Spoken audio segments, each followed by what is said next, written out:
Welcome to the Salmon Runs YouTube. Enjoy the video. You'll start immediately. Make sure your Echo is powered and on the same Wi-Fi as your phone. Open the Alexa app and go to Devices, then Echo and Alexa, select the specific Echo. Once there, tap Device Settings, then About to View Software Version. This is where you initiate a manual check. If an update is available, you'll see a button to install. Do it now. The device will download and prepare to apply the update automatically while remaining connected to power and network. Once the update starts, make sure the Echo stays plugged in and online. Interruptions can stall firmware installs.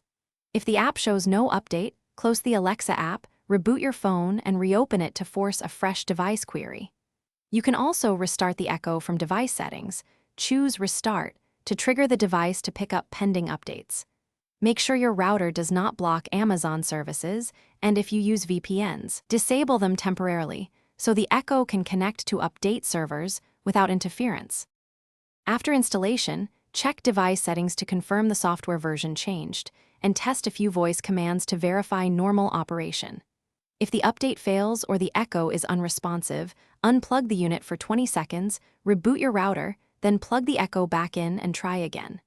If problems persist, factory reset as a last resort and reset up the device in the Alexa app. Remember, factory reset erases local settings. Only use it if other steps do not resolve the issue. Thanks for watching. Consider subscribing if we helped you.